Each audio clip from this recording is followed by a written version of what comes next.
G'day, welcome to Friday Night Live. What are we? 10, isn't it? We're on to 10. Number 10. Hey folks, how you going? This is Craig. Welcome, Craig. Craig's from Ozzy Metal Detecting. Great to be here. It's great to have you here. So, Thanks, Ben, for having me on.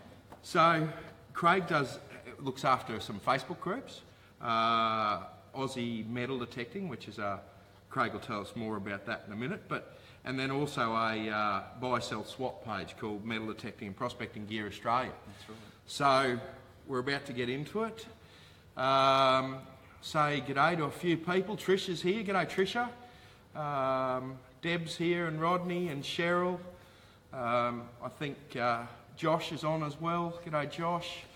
So Craig, why the Facebook group? How did it come about? Tell me a little bit about the Facebook group. Well, the Facebook group, I was in metal detecting for quite a while there, and I actually started up another group. It was a non-Facebook group, and we started getting a lot of interest in it, and I decided to, on a bit of advice actually from a mate of mine, Keith, turned around and he said, let's open up a Facebook. And I was dead set against Facebook, but I could see the benefits, and it's just grown incredibly ever since then. Yeah, so how many members have you got now? Probably about 5,200 now. Yeah. Oh, that's coming along really nicely. That's a big group, yeah. And did you start the cell group at the same time? Or no. Did it come about later? No, that came about later on, actually. Yep. We decided that we needed somewhere to buy some cool gear and sell some gear and that, and the other ones that were there just they weren't cutting it, so we decided to start our own, and it's just kind of growing there. We've got about 2,200 members there as well, and that's just rapidly growing. Yep. So it's actually, if you haven't been on it, go and have a look at it, because I don't know how much time Craig spends on that, but there's Gumtree posts. You just sort of seem to scour all this second-hand metal detecting gear, and it all goes there. That's right. So it's just an amazing resource of what gear. It's incredible. It blows my mind that the gear that you find that somehow or other makes it there, sort of thing. So, and do you find that? I suppose you wouldn't know, but do you find that there's a lot of people buying stuff and selling stuff on it? Absolutely. So it's all the time. It's like the gear's moving, is it? Yeah. I get a lot of people contact me and say, "Oh, look, I saw that on that site, and I've bought it. I've actually gone through the link through to Gumtree or wherever it is, eBay, and they've bought it on there because they actually saw it." So that's what I thought the benefits of Facebook. Yeah. So, and the other thing is yours is a fairly family-orientated group. Yep. I don't notice a lot of swearing or nastiness on your thing. No. Not allowed? Banned? No. Keep it clean. yeah, definitely. Okay, so I ask everyone that comes on, how did you get into detecting originally? Originally? Yeah, right back at the start. Well, I've been interested in metal detecting for about 18 years or more, but I never really got into it till about 5 years ago. So it just basically my wife and I got into it. Oh, good. About 5 years ago. So it stemmed from there basically, and we go down the beach and we'd potter around on the beach with cheap detectors, and we weren't finding a damn thing, and it was kind of putting us off a bit. Yeah. So I decided to branch out into a bit of military detecting. Oh, okay, cool. Yep. So and we started to get on some really good things, and we joined a group. Yeah. And the old group there kind of, you meet people, which is fantastic as you do in groups. Yeah. And they kind of put us onto a few sites, and it just grew from there. Yeah. Does your wife enjoy the military stuff as much as the beach stuff? She does, because my wife is actually, she's ex-military. Oh, okay. So she sees, but she's so busy, so she finds it kind of hard to do it as much as I do. Yeah, so. And we've got to say hello to your wife, don't we? Yes, we do. And all the girls are sitting there. So, there you go, guys.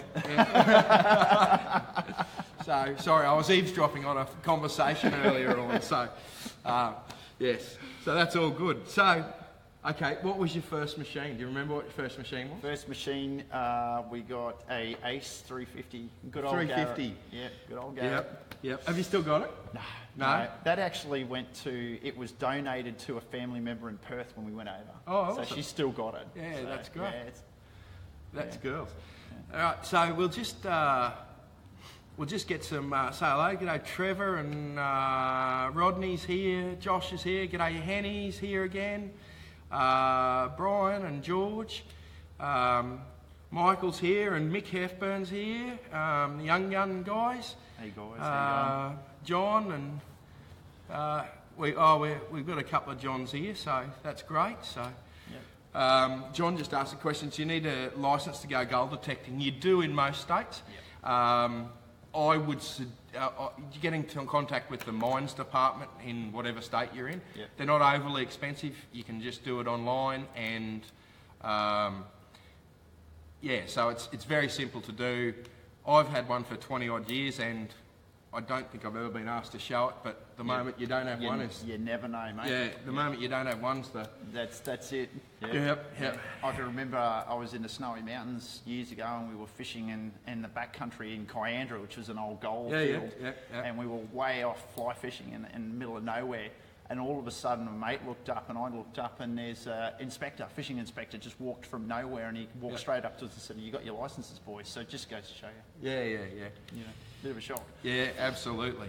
Trish is here. The girls like military stuff. Yes, they do. Great. So, Awesome stuff. Susan's here, and Gillian and Heath's here, saying g'day. So, what machine do you use now? Oh, well. So, I noticed you got a Garrett badge on. Yes. It's funny that people ask me that. They say, well, hold on, you use Mine Lab, but you've got Garrett patches. Yep. Well, it's funny that we moved from the Ace 350 into an AT Pro. Yeah. And we've still got her. Yep. We will never get rid of it. But anyway, the latest detector I'm using now is a... You've got it here, haven't you? CTX, I have. CTX3030. Pull him out and we'll have a look. Yep. This is my beast. CTX3030. Yep. And you can see her. It's got a fairly large colour screen there. It is heavy. Yep. This tests my arm constantly. Yep. But you can get slings for them. So, but it is one hell of a relic machine. And so what do you like about it? Like I use the Pro a little bit. What do you like about it? Like, how's it different? Well, what I like about this is that this particular machine has got a lot in the way of the software, so we can actually upgrade the software. Yep. We can download through a X program that we use on the computer. We can actually go onto different sites. Yep. You can download different programs into, which I have, and go from there. What I do like, it has GPS feature. Do you use it though? Not a lot. No. Not a lot. Occasionally, it all depends on where I am. Yep. Some sites, I just don't want to leave anything. Yep. You know, I want to just, So, but on the beach, it's really handy because some spots you can go to on the beach and you want to come back later on, you know. It all depends on the traffic, you know, and obviously if there's people, they're going to be fines. Yep. So, and you can program waypoints into it, which is another cool feature as well. Yep. There's a lot of things. Can you download waypoints into it? You can, actually, through the program. Yep. Yeah, absolutely. Yep. Yeah. Oh, that's good. Yep. Is it waterproof? Totally waterproof. This thing you can submerge up to 3 metres. 3 metres, So absolutely. It's similar to that. Yeah, fully wireless. Wireless headphones? Wireless headphones. It has like a little module. Yep. And you can put that anywhere. You can clip it on your... I have webbing. Where is it now? That's my webbing, which I use. Yep. And on the front of it, as you know, it's ex-army webbing. You can clip the module here, and you can have it audibly going, or you can have the headphones into it as well. Yep. So that's really handy. Yeah. Yep. You know, and you can also get these cool covers for it as well if you want to show it off. Yeah. I've actually got this. I've got a protectorate cover for my AT Max. Yeah. Although I never use it, but because I'm always detecting with the video on. So yes. That is an awesome company. They're actually based in the UK, UK, in the UK, beg your pardon. And they supply all these things. This is a neoprene, so it's like a wetsuit material. It's about $65, $70, and that's including postage. Yep. But boy, oh boy, if you got an investment, this machine is worth $2,600. Is that what they're worth? For a machine like this, Yep. I'm quite happy to pay up to $100 to protect her. Yeah. It's not much money, really, is it? It's nothing when you look at it, really. Yeah. So Susan asked here, when you say download lots of programs, what sort of programs and what do they do? That's probably a good question for you. Right. Okay, so what you'll find is a lot of people out there will write, you can actually program the machine on board. So you can actually go into the screen, it's got settings, and it will come up in such a way that you can program in to what you want to hunt for. So if you want to hunt shallow, you can hunt shallow. I'm trying to keep it very simple for everyone to understand. I don't want to get too technical with it. But what you can do is you can go on to, there's one called Clive's Gold page. So if you go on to Ozzy Metal Detecting. Is that the one you posted just through the week? I have, yes. Yeah. And Clive has got an amazing bit of information on there about the CTX3030 or MineLab machines. And a lot of people throughout the world have actually written programs and downloaded those onto the machine, but you have to actually have the CTX software on your computer to be able to pull that from his page or from the internet. I actually programmed one in from YouTube. Okay. I just typed it in and away it went. He gave all the instructions and it's great. I use it constantly. Yeah. I'm finding so much stuff. I can actually go that much deeper than standard programs. So there you go. It just gives you an idea. Yeah. So that's very similar to the Deus machine. Very similar. Yeah, that you can download different programs and set them up yourself. So, Yeah. So tonight we've got a couple of giveaways. So we're looking for the 2 best questions of the night. And Craig has generously donated us a Ozzy Metal Detecting cap, and we'll just for the second prize, I always bring a green gold pan and it disappears in the screen, but this is a gold pan. It looks like a black gold pan, but it's green. Trust me, it's green. So we'll send you out a gold pan on Monday, and to another lucky person we'll send you out the cap. Aussie cap.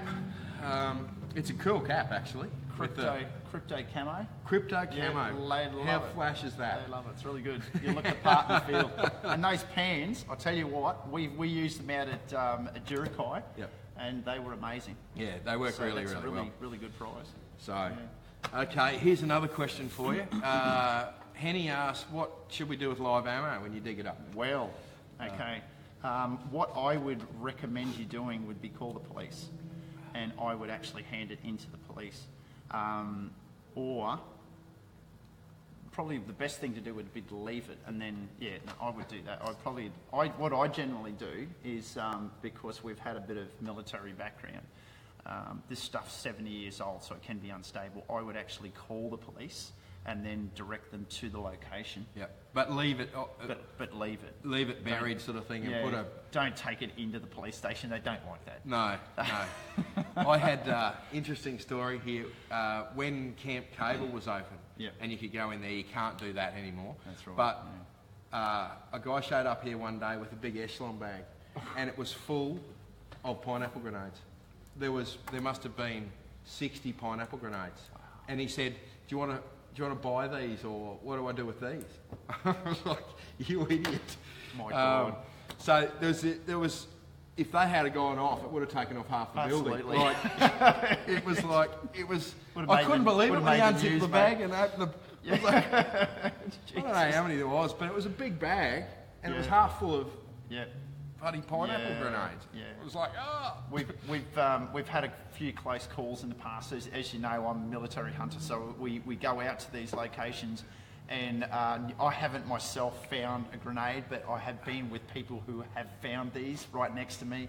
And believe me, when you see these 70-year-old bits of ordnance live come out of the ground, you're like, righto, we're taking 10 steps back right now. We did have the number for the army, so they'd come and take it away. But I can imagine you're... What do you do? You got a shop full of people, right? And Yep, they dump it car on the park table. full of cars, and you all of a sudden got 70-year-old grenades that are, and you got 60 of them. You know, There's like some gooses around, oh, honestly. it was, yeah. He was very excited. He thought he thought I'd buy them at $10 each or something or other. So I don't know. But anyway, so you mentioned you do a bit of military stuff. Yes. So yes. is that the only detecting you do? No, actually, I get out on the beaches. I love the beaches too, Yep. and parks as well. Yep. I love hunting for pre-decimal coins, and I'll show you a couple right here. There's a florin over here, and that one there is a shilling, a ram's head shilling. So we hunt for these. We love it, absolutely love it. Can't get enough of them. Yep. They're actually silver. They're actually real silver. So you've got pre 46, you'll have 92% silver, sterling silver, and then after that goes to 50% silver. So I hunt the beaches also for jewellery, Yep. and whatnot. I did have a question come up from McKeith. What was your best found with the Pro or CTX? Best find. Well, Keith, I would say that it would be a World War II United States Marine Corps sharpshooters badge with 3 bars on it. I'd say that would probably And be with the CT. No, that was the Pro. and the 3 bars are the level, isn't it? Yeah, that's correct. Yeah. So it actually had United States Marine Corps across the top, and then it said, I believe it was sharp pistol or something like that, and then it had rifle, and then below that was grenade. Oh, cool. Sharpshooter grenade, sharpshooter pistol. That's pretty awesome. Yeah, that was good. It Yeah. was funny that because we went over this ground which was highly hunted. Yeah. So it was very unusual that it was there. It came up, it rang up 81, and I pulled this out of the ground, and my mate was standing right next to me, and I actually did a circle and came back, and I called him over and I said, "There's another 81 in the hole," and I said, "I bet you any money that's the bars." You wouldn't believe it. Sure enough, 3 bars rolled out. Yeah. We're like both on the ground, giggling away like a couple of kids. Yeah, yeah. That's it's amazing how areas that you think are completely hunted out, there's nothing left, and you go over it, and you do something slightly differently, and all of a sudden stuff starts to pop out of the ground again. That's it. And you know what I also found as well? When it's raining as well. Yep. I don't know what it does, but it actually, the whole ground just comes alive. So you could go over ground that you've previously hunted and not get much, and then come back when it's wet and bang. Yep. That patch of gold that Warren and I found out at Warwick there late last year, that was the night before it had rained. We got a fair bit of gold out of that area on that day. We've been back there half a dozen times, and not a single piece has come out of it since. And we've only gone out on dry days. So I suspect there's a lot to that wet ground. I would try that, my friend, definitely. Yes, yeah. We found it with coins in the parks as well. Yep. You know? So we've got a few other people here. I don't know. Do you give lessons? Craig might. Yeah, I suppose I can. Yep. Julie, if you need lessons, just you can contact me on the page. And the beauty about some of these groups, particularly the good groups, is if Julianne's in Perth, there may be someone Close in by. Perth that can help or Definitely. So that's the beauty of some of these big Facebook groups. Absolutely. is that it's a real community, and some of the groups are like completely unmoderated and they can get a bit rough and tumble, but if you get a good group where it's heavily moderated and everyone knows it's a family group, that's the sort of place you can go and actually meet some nice people. Absolutely. And you avoid a lot of the lunatics that way. I try and do that too with Ozzy. You know, I won't tolerate any of it. It's got to be. It's a family group. You got kids on there. You want to enjoy it. You want to get away from the world. You know what I mean? For a little while. So spot on, Ben. Yeah. So Nadia's here. G'day, Nadia. Nicole's here as well. Who else is here? Have you found any dog tags? Yeah. As a matter of fact, Have we got some good one. Look at this. Right here, look at that. So Ben was actually talking about a US site before. Now, this particular site, we actually used to hunt before it got completely closed down and built over. So we were finding a lot of Australian dog tags, and we were finding a lot of American dog tags. Now, the thing with these dog tags is they have information on them, obviously. So we were contacting a lot of people, not a lot myself, because some of the boys have found a lot more than I have. They were contacting a lot of the relatives in the States and in Australia and returning these dog tags to these people, and the response was just incredible, you know. Yeah. Oh, I've heard a few of those stories, and Yeah. the families just love it so They love much. it. So, Yeah, mate. yeah. So I think I've answered this question a couple of weeks ago, but I'll put it to you. When picking which beach you go to, right?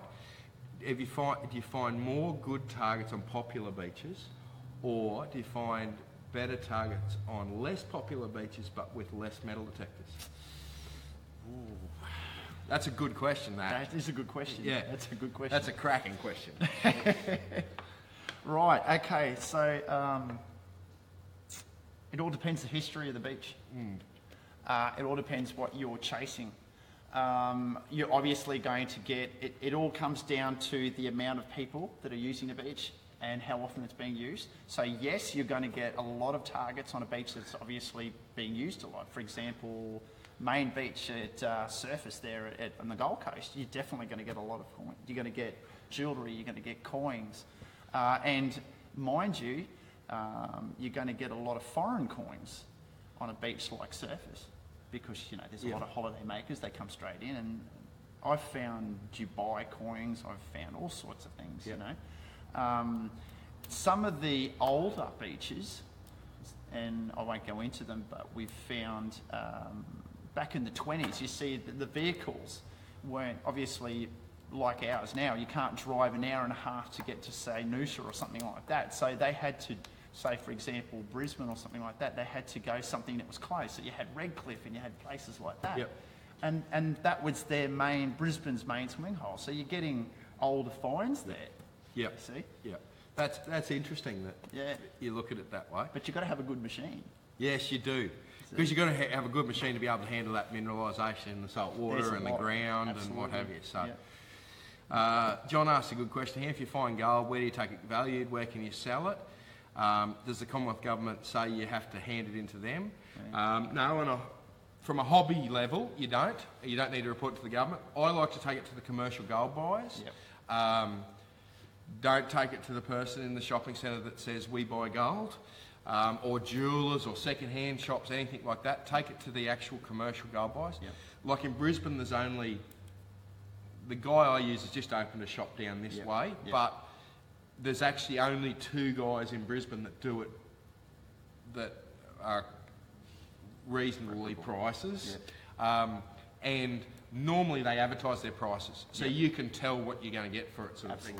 And if you take it to a good person, they will give you a printout of exactly what percentage of gold it is, and that way you know you're not going to get ripped off. Absolutely, totally agree. Like the spot price, so how it normally works, they work on 24 karat gold, which is pure gold, and they normally charge a smelting fee for off that. So it might be 15% less than spot price or 20% less than spot price. And they will buy that from you based on that. So, and the spot price is the current gold price, the fluctuating gold price. That's it. So, and you'll know exactly what you're going to get, no troubles at all. That's it. If you take it to some of these other people, they will just go, they won't have the proper machine to test it, and they will just go, I'll give you $50 for it. And they know exactly what it's worth, and it might be worth $200 if you took it to a commercial gold buyer. Absolutely. So, yes. There was one case, I'll just quickly add this. I was talking to a lady, she had a solid gold bangle. It was worth $10,000. Now, she actually worked in the jewellery industry, so she was fully aware of what it was worth. She was walking past the gold buyers. The lady from the gold buyers jumped out, grabbed her and said, I'll give you $200 for it. It just goes to show you this is what Ben was saying, so true. Gold does funny things, right things to people. So Yeah, it does. and if you ever want any advice on that and can't remember or anything like that, just contact one of us who's had a bit of experience in it. That's it. And we can point you in the right direction. You're best to be pointed in the right direction by someone who knows what they're doing, rather than just take it to somewhere and get ripped off. So, What's this? Someone said, it was Nicole said, has anyone seen my husband? He's probably out detecting. Nicole, I suspect wherever he is, he might have a beer in his hand. The last couple of nights, I think it's Brett. Yes, I think he might have a beer in his hand wherever he is. So, yeah. John asked another question here.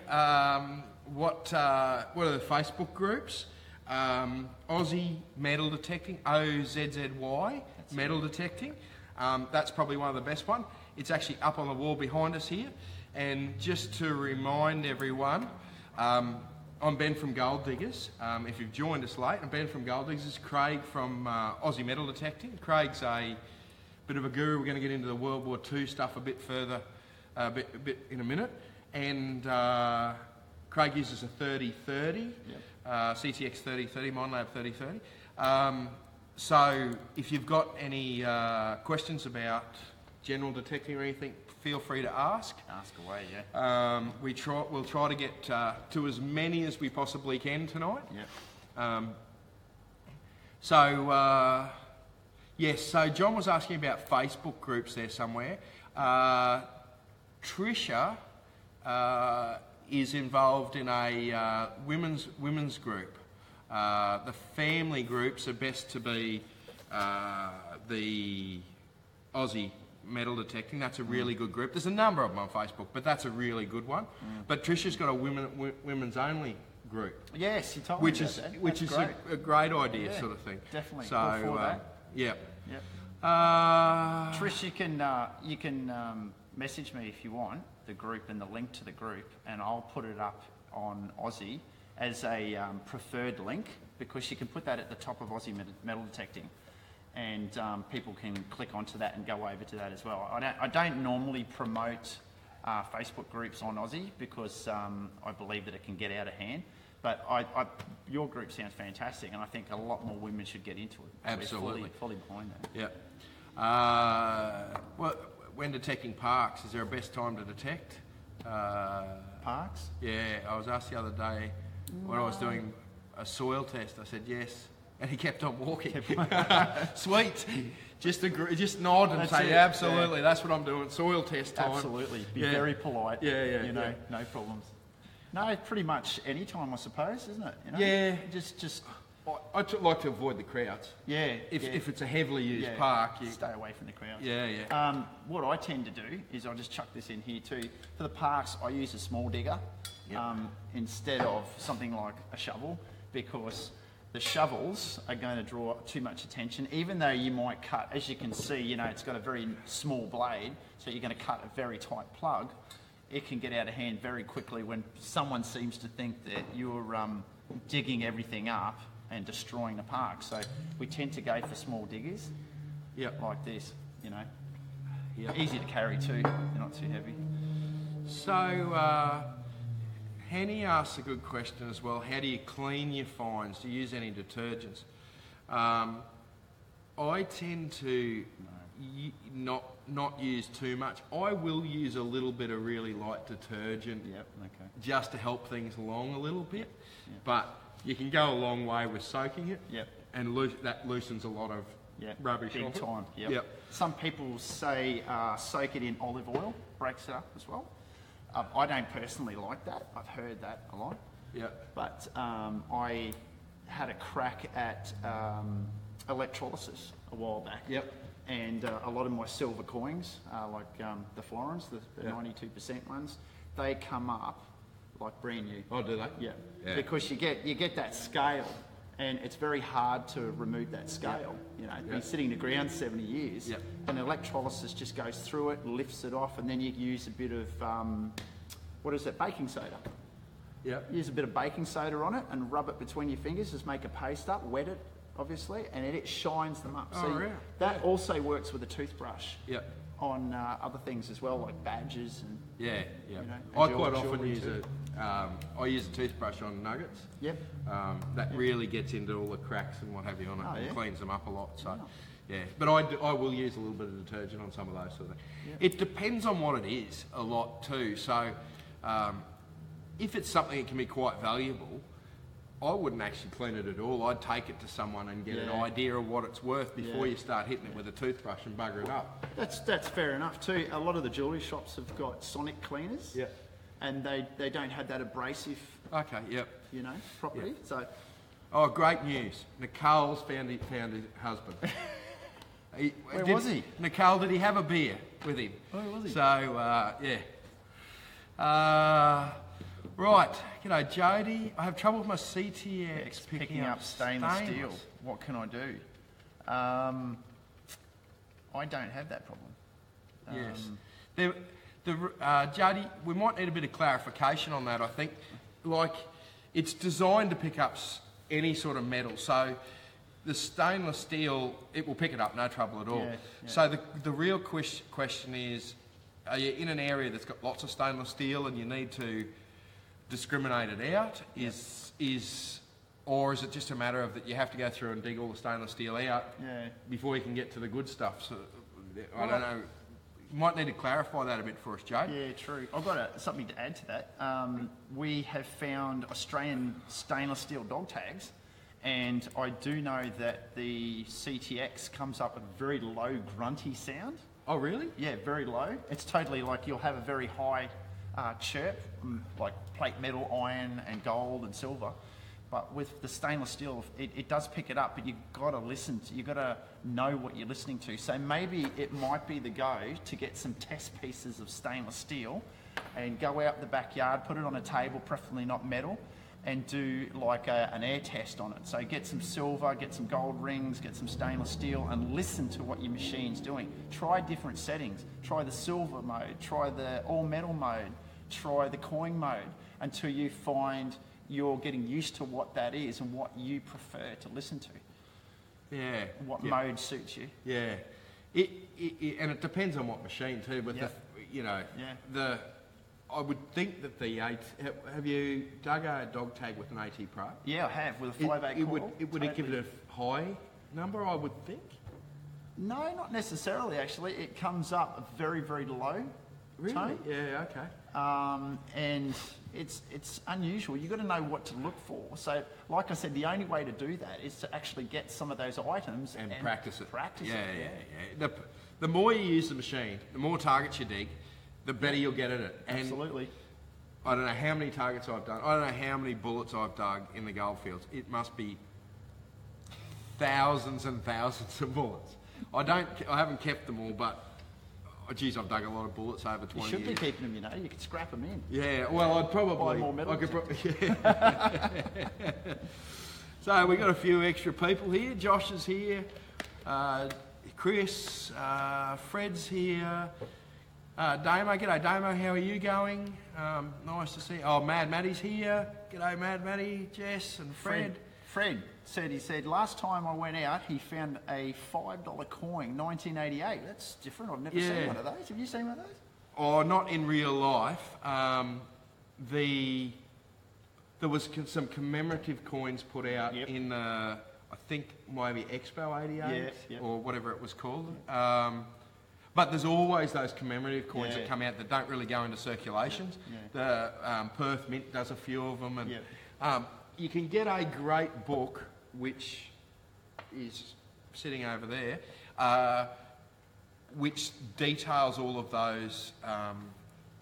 It's a Renix Australian coin guide. Oh, brilliant. I've got one at home. Yeah, fantastic. and it will give you rough values of stuff and all that. So, and it lists all those commemorative coins in it as well. And so. 3 decimals too, folks. Yep. If you get the right book, the Renix book, I think it'll cost you about $50, $60. Yeah. If you get that one, it's got all the Australian coins in it. The The latest one's just pre-decimals out too. yeah. So that's a good find though, $5 coin. Absolutely. Yeah. He's having dinner at the camp. Oh, he hasn't fessed up with it. Oh, so Nicole's just said he was having dinner at the camp. He hasn't fessed up whether beer's involved yet. I'm sure there was, Nicole. I've got this sneaking suspicion. So, g'day Brett, if you're here. It's good to have you guys here. Fred's here as well. Oh, good, Brett. I just see now Brett's commented he's got a beer. I was worried about you, Brett. I was very concerned for you. I wouldn't mind a beer myself. Yeah. It's not as warm in here as last week, but it's still very warm in here. But Trisha was just saying too, it's hot in Queensland to dig at the moment. It is very. Yeah, it is. So drink plenty of water, guys. And at night. Yeah. It's beautiful. Like, I've done a couple of trips just recently down at the beach at night. Oh, it's beautiful down there. Lovely. Yeah, you got a cool breeze going through. Absolutely, yeah. G'day Troy, first time on here. New version just came out in December, $40 I paid. Yeah, Nicole, that's probably good. You can buy them online for about that. Yeah, absolutely. So I got ripped off. You got ripped off, mate? Maybe it was $40 plus freight. I don't know. Yes. Right, where was I reading there before? Troy's first time on here. Welcome, mate. Welcome. Just wish the kids would go to bed so I can hear it better. We've all been there, Troy. We feel for you, mate. Yeah, we do.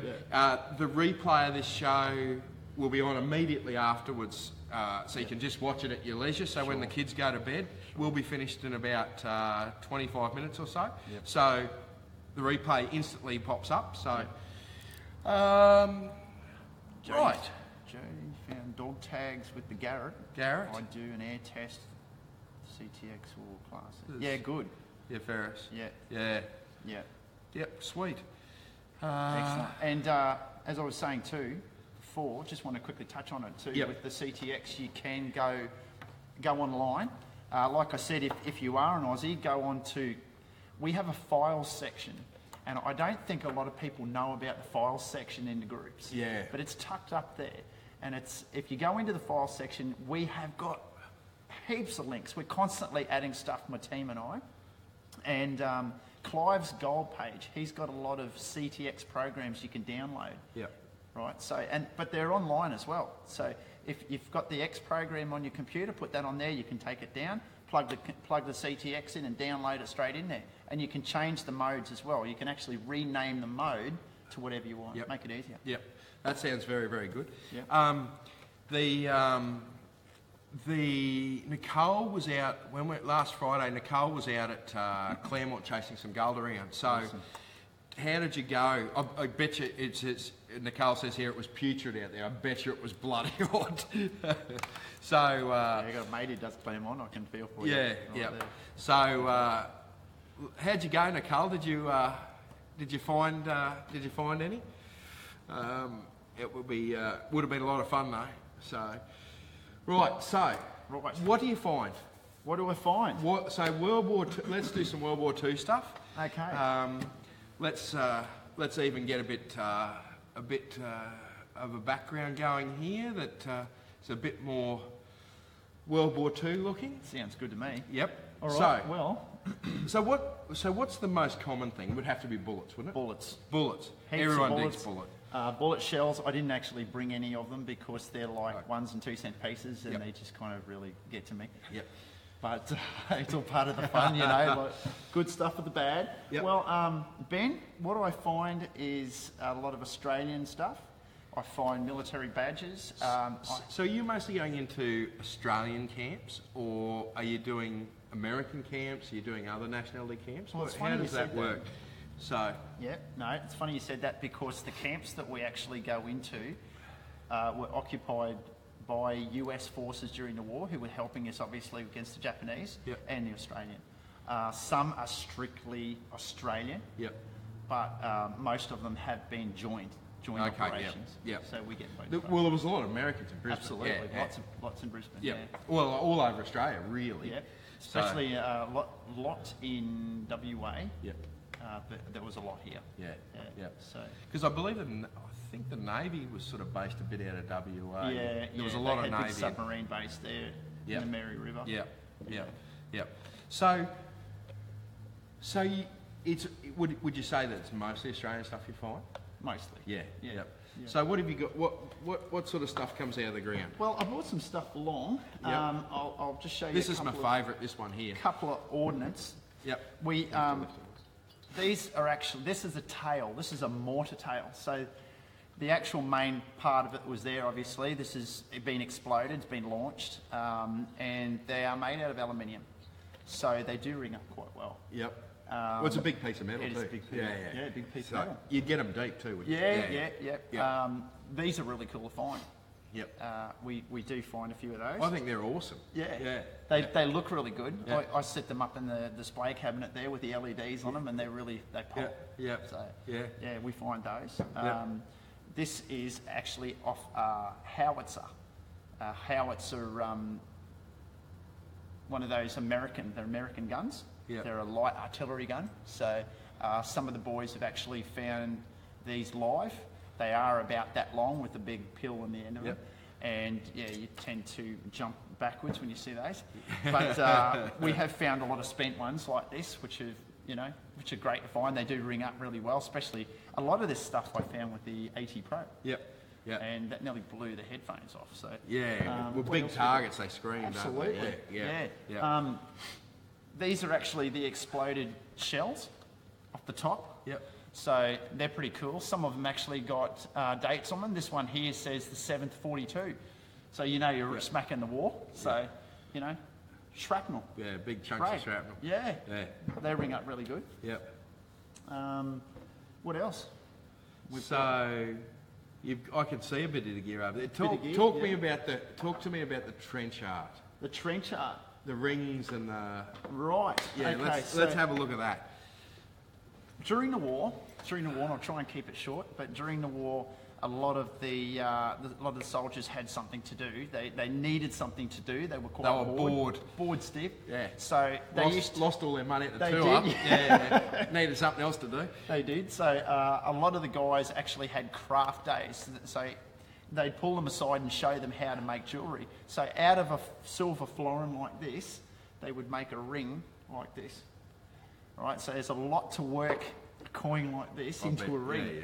But from that's halfway. That's been worked and discarded. So you can see where they've kind of rolled it. I'll get it a bit closer. Yep. There you go. So they've kind of rolled the edge out on the coin. They roll that edge out. They drill a hole in the middle, as you can see. They remove most of the inside, and then they hammer it out all the way around. We might put photos of that process so you can see them a bit clearer, sort of thing. So because I think people will be interested in that. Yep. If you go on to Ozzy Metal Detecting, in the files there, we have links. I've put a whole section up on coin ring making. Oh, so really? you can see videos. Is that in the files? That's in the files. Yep. So it's got everything about that. Yep. There's another coin too, which is a ram's head shilling, and it's got 2 holes drilled in it. So what they used to do is that's actually starter trench art. They actually used to make bracelets out of them and join them all together. I think I've seen photos of them, but I haven't seen one in real life with them all joined together. That would be really cool. We've actually found, or one of my mates, Logan, actually found a really good one. It was made up of American coins. So an American serviceman had made it and left it behind. And the middle one was a quarter, and the other ones were dimes around it. Oh, really? Very cool. All sterling silver. Yep. Here's a couple of cool items. These are uniform buttons. The one on the left is from a standard US serviceman's coat, and the one on the right is a United States Marine Corps. Yep. I don't know whether you guys can see those. You need longer arms, Craig. Yeah, I know. Yeah. You already got long enough arms. And then over here we've got that's a US collar badge. There you can see US on it. Yep. They were brass. They just go on here basically. On the collar, on the collar. Yeah. Sterling silver marksman medal as well, which is really cool. That's where the bars used to hang down. Oh, okay. Sterling silver. They just drop off. Yeah. The clip's gone and it's bang, it's lost. Yep. There's a. Can you see What's that? that one? Yeah, that's off a hat. That's a hat badge. Yep. That's an US officer's hat badge. That one. Okay. Well, you don't know what. What branch of the military it is? No, not really. Yeah. I have a guy who hunts with me, Logan. He's a Marine Corps. That's a really nice little badge, that. Little hat badge there. It's hard to see, but it's beautiful, that. They're nice. Yeah. And also, here's my favourites. we have the Australian stuff. Yep. You know, you've got your Rising Sun hat badge there. Yep. And this one is a RAF badge, this one here. Yep. I don't know if you can see it. There you go. Yeah. No, I'll come across there. There you go. Yeah. So, All brass. Yep. They ring up amazing. yeah. Yep. And what else have we got? Oh, that's That's a pretty bayonet. That is off. What's left of a bayonet? What's left of the bayonet? It is still hurt. Yep. This is actually a M1 Garand. So this is a United States rifle. It's a semi-automatic rifle. You've probably seen them a million times in all those Saving Private Ryan and movies, whatnot. And that's a real one right there.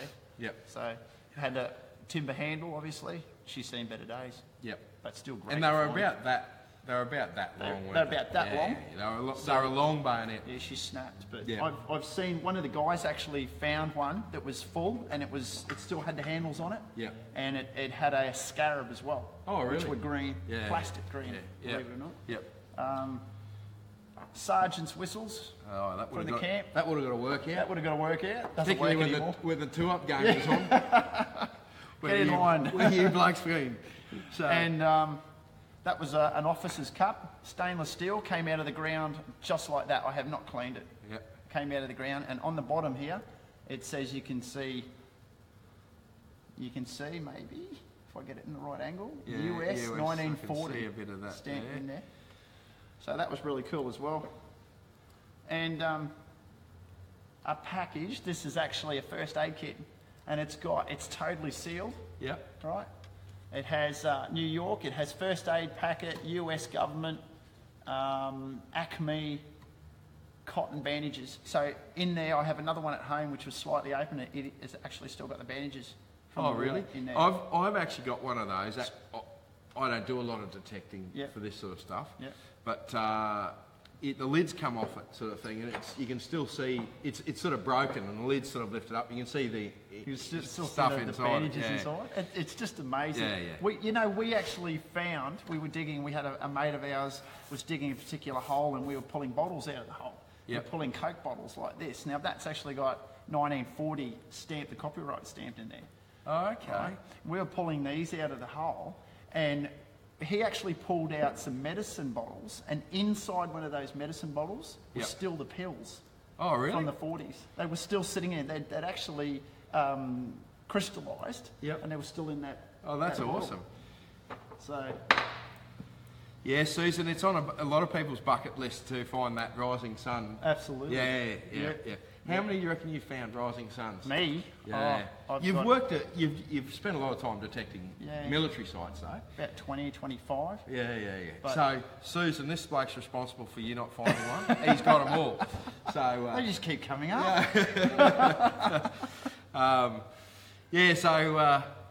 so that's really good. Yeah. Kim, g'day Kim, and Fred's here, and Michelle's here as well. G'day guys, and Ben, great name Ben. So for the largest thing we found in Adelaide Hills is an 1840 Bullock team bell. That'd be a night. That's awesome. Yeah. Yeah. That would have been brass or Yeah. bronze or something, wouldn't it, Kim? Would that be like a Croto bell? Oh. Because they had those over. I see a lot of those being pulled out of on YouTube. You see a lot of those metal detecting videos, and from the States and Canada, they have these Croto bells, Yeah. which are an amazing little solid-looking bell. So I would say maybe there's something like that. Yeah. Okay. Brass bell. Yep. It'd have to last the distance. Yeah. Yeah. Julianne needs one of those caps, she says, Craig. Jill, yeah. Okay. Yeah. Well, You need to come up with a good question, Julianne. just message me and we can sort that out. It's not Yeah. a problem at all. Right. Who else have we got here? What's the best batteries to use in a detector? Well, that's a whole night of a, well, maybe not a whole night, but a half a night. So, do you want to talk from a mine lab point of view? Because it's Okay. different. Right, yeah. Well, how about I look at it this way? We'll look at the Garretts, and then we'll look at the MindLab because, for example, let's use the AT Pro as an example. That takes 4 AA batteries, which is very, very efficient, very easy to use. And the CTX, the MindLab uses rechargeable batteries. So that's basically, yes, they are lithium batteries, Daniel.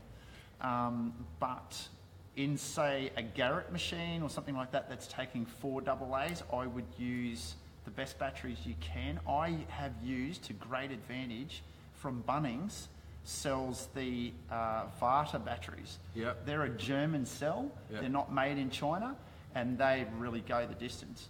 They're really good batteries, and they're cheap. You know, $8 for 30 or something like that. You just keep them in your pouch. I work the other way with AA batteries. Oh, do you? I go into Coles and I stand there and I look at them and I think 10 batteries. I just go, right, which are the dearest ones? Because a lot of the Garrett machines that use 4 batteries, you get 20, 25 hours, 30 hours out of a set of batteries, and it's like you don't really go through them that much for the amount of detecting you do. So that's sort of how I operate with it, sort of thing. But each to their own. That's fair enough.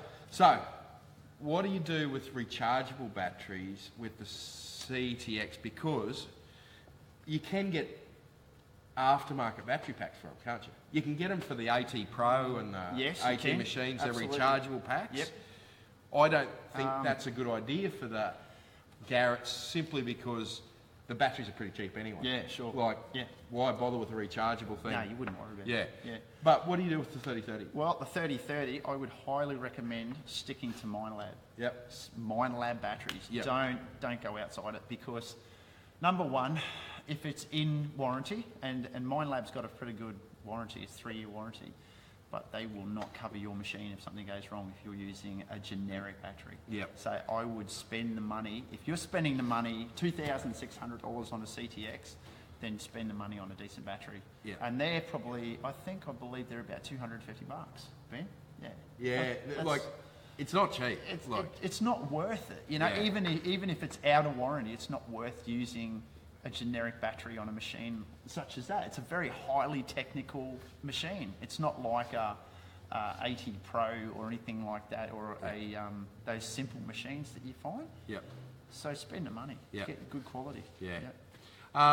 So, Trevor's got a question here whether the Z-Link system works with any other brand of detector. It works with basically all the brands of detectors. So. It should. And what's a little bit crazy is the Garrett Z-Link system, to get it to work on a Garrett machine, to get it to work on the AT Pro, all the ATs, ATX, you actually have to buy an extra cord, an extra cable to get it to work on the Garrett machines. There you go. It's ridiculous. But, so it works with any machine with a normal plug. When you come to the Garrett machines, even though it's made by Garrett, you need to buy an extra cord. There you go.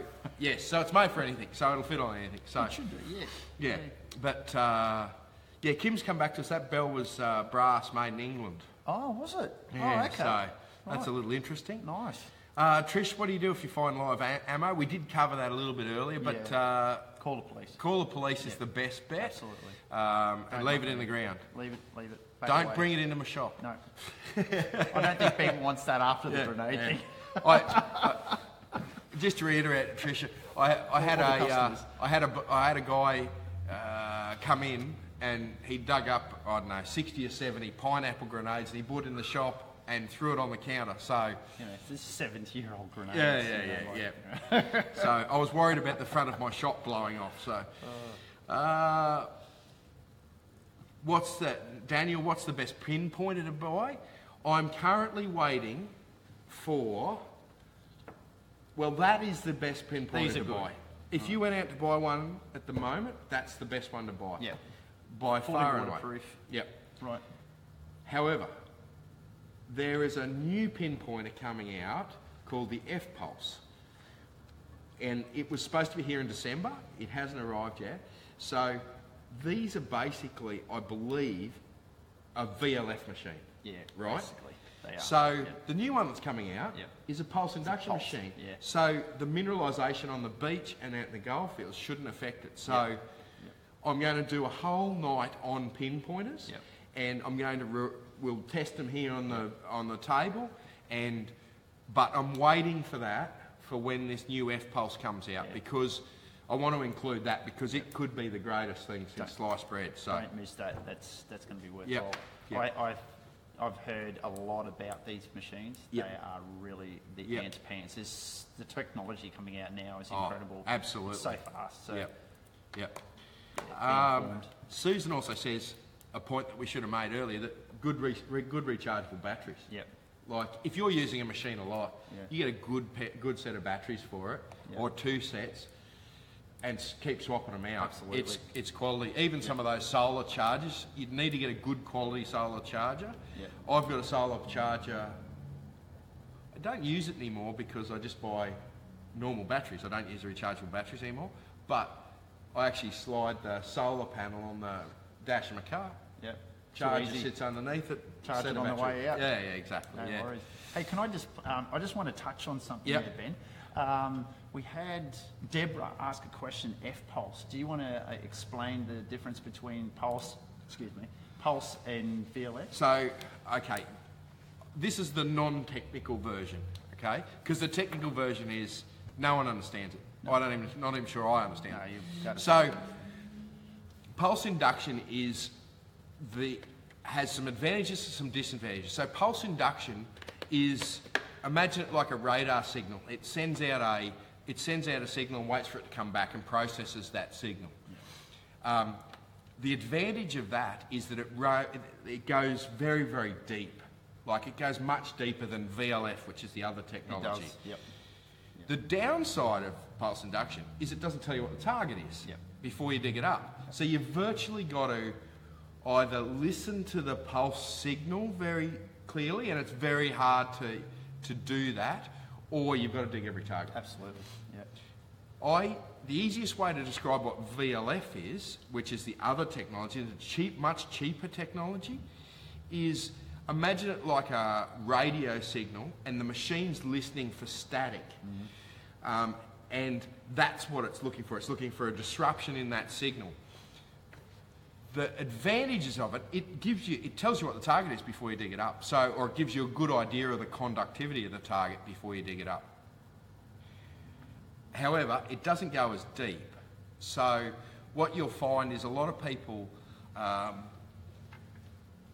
what you'll find is actually the VLF is actually more sensitive to highly mineralised soil as well. Yep. So out in the goldfields and down on the saltwater on the beach, Yep. the VLF will become more unstable. And I don't care what VLF machine it is, it will Yep. just, the nature of it will just become more unstable, and it will hear the ground more. That's right. The pulse is very, very quiet.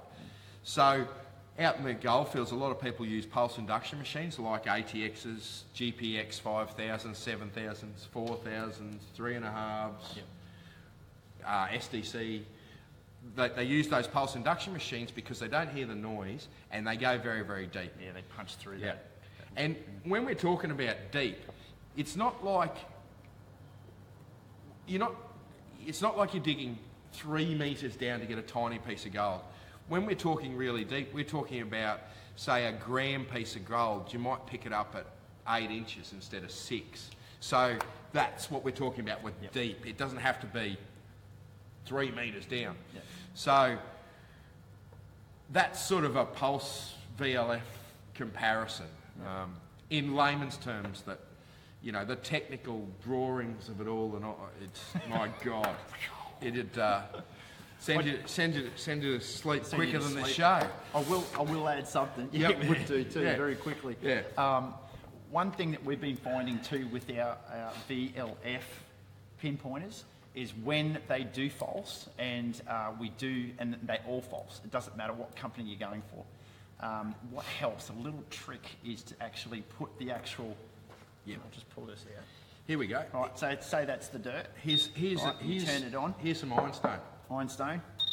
Right, so when it's doing that constantly, turn it off. All right, so we'll swap the ironstone to this so it doesn't do it again. So that's the ironstone, and then you turn it on while the coil's in the end here, that's the point that's picking it up. You reset it, okay? And then you won't get that constant chatter all the way around, and you can focus on your target. Yep. But if you don't, you're going to get that all around the target, and you're not going to find your target. Yep. You're wasting your time. That's a quick little trick. Yep. Did you want to add something? No, that's all right. So if you turn that on, it's just going constantly. You click it, right, the machine's still on and it's picking up my gold ring underneath. So it doesn't hear that mineralisation anymore. That's so right. you need a pro pointer that does that. That's it. I've got pro pointers out there, and if you're looking for a cheap pro pointer, like the Bounty Hunter, have you seen the Bounty Hunter one? No, it's $100, and if you can't afford that, it's okay. Yeah. If you can afford that, you don't want the Bounty Hunter one. It's rubbish. But you have to be hard on a target. There's no tuning and what have you. Yeah. These things are phenomenal. Crazy. As a good pro pointer sort of thing. So And you sell these, Ben. You sell these, don't you? we've got these carrots. Yeah, so we sell. I think I've got 4 or 5 different pro pointers I sell. Yeah. There's not many places where you can come in and pick up 4 or 5 different pro pointers and test them out. No, not at all. And I'm really looking forward to this F-Pulse coming along because Yeah. I think that will change things. Yeah. The F-Pulse has got very similar features to the AT carrot. I believe so. There's not a lot of information out about it, but I think it will. I think how that was falsing on that ironstone, the F-Pulse won't even hear that. So it should be an amazing little machine. Yeah, so absolutely. Yeah. But just quickly, just touching on these, if you do want to buy these, they're very hardy. And also the settings, you have 3 settings that go silent completely. So it vibrates. So instead of, like if it's annoying you, that sound or whatever, or you're in a park, I love it because when I'm out in a park sometimes and there's a high amount of people walking past, people just stop all the time. They hear the sound. They've never heard it before. Yeah. So I turn it off and you just got the vibration. Yeah. And they've also got, the good thing about these, and the F-Pulse has it as well, an LED light as well. So you can see down into the hole. Sometimes it's darker in the afternoon and you're trying to find it. So yeah, the technology's there. Yeah. And they're quite reasonably priced too. Yeah. You know? Yeah.